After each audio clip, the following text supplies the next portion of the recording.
I was 18 years old when I got married. I belonged to a very conservative family, a Baloch family, where good daughters never say no to their parents. My father wanted me to get married, and all I said was, if that makes you happy, I'll say yes. And of course, it was never a happy marriage. Just about after 2 years of getting married, about 9 years ago, I met a car accident. Somehow my husband fell asleep and the car fell in the ditch. He managed to jump out, saved himself. I'm happy for him. But I stayed inside the car and I sustained a lot of injuries. The list is a bit long. Radius ulna of my right arm were fractured. The wrist was fractured. Shoulder bone and collarbone were fractured. My whole rib cage got fractured. But that injury that changed me and my life completely as a person and my perception towards living my life was the spine injury. Many people came to rescue. They gave me CPR. They dragged me out of the car. And while they were dragging me out, I got the complete transection of my spinal cord.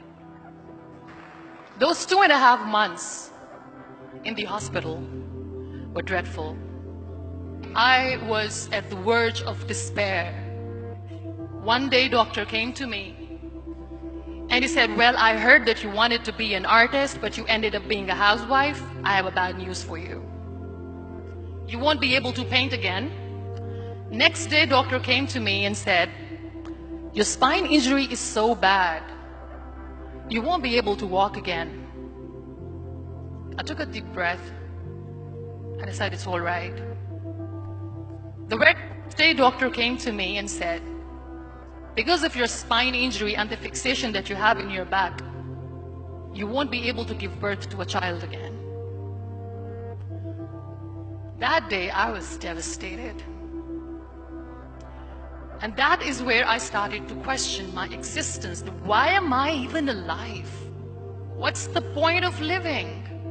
So what kept me going was, one day I asked my brothers, I know I have a deformed hand, but I'm tired of looking at these white walls in the hospital and wearing these white scrubs. I'm getting tired of this. I want to add more colors to my life. I want to do something. Bring me some colors. Bring me some small canvas. I want to paint. So the very first painting I made was on my deathbed, where I painted for the very first time. What an amazing therapy it was. Without uttering a single word, I could paint my heart out. I could share my story. People used to come and say, what lovely painting, so much color. Nobody could see the grief in it. Only I could. And that day I decided that I'm going to live life for myself. I am not going to be that perfect person for someone. I am just going to take this moment and I will make it perfect for myself. That day I decided that I'm going to fight my fears. So I wrote down one by one all those fears. And I decided that I'm going to overcome these fears one at a time. You know what was my biggest fear? Divorce. But the day I decided that this is nothing but my fear, I liberated myself by setting him free. And I made myself emotionally so strong that the day I got the news that he's getting married, I sent him a text that I'm so happy for you and I wish you all the best. And he knows that I pray for him today. My biggest fear, number 2, was I won't be able to be a mother again. And that was quite devastating for me. But then I realized there are so many children in the world, all they want is acceptance.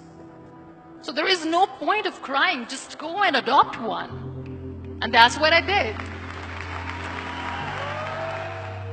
I gave my name in different organizations, different orphanages. 2 years later, I got this call from a very small city in Pakistan. I got a call and they said, are you Muniba Mazari? There is a baby boy and would you like to adopt? And when I say yes, I could literally feel the labor pain. I said, yes, yes, I am going to adopt him. I am coming to take him home. And that day, I was 2 days old, and today he's 6.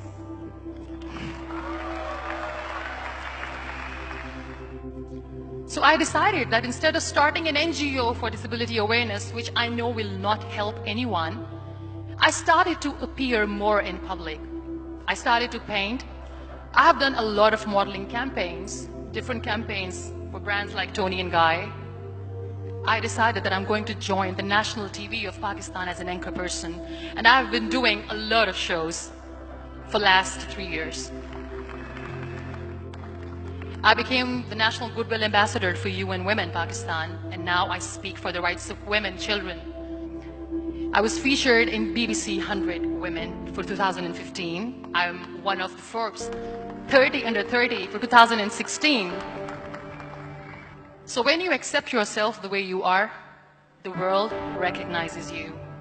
It all starts from within. We have this amazing fantasy about life. This is how things should work. If that doesn't happen, we give up. So my dear friends, let me tell you one thing. I never wanted to be on the wheelchair. Never thought of being on the wheelchair. This life is a test and a trial, and tests are trials are never supposed to be easy. So when you're expecting ease from life, and life gives you lemons, then you make the lemonade, and then do not blame life for that. It is okay to be scared. It is okay to cry. Everything is okay, but giving up should not be an option. They always say that failure is not an option. Failure should be an option, because when you fail, you get up, and then you fail, and then you get up, and that keeps you going. Embrace each and every breath that you are taking. Celebrate your life. Live it. Don't die before your death. So be grateful, be alive, and live every moment. Thank you so much, everyone. Thank you.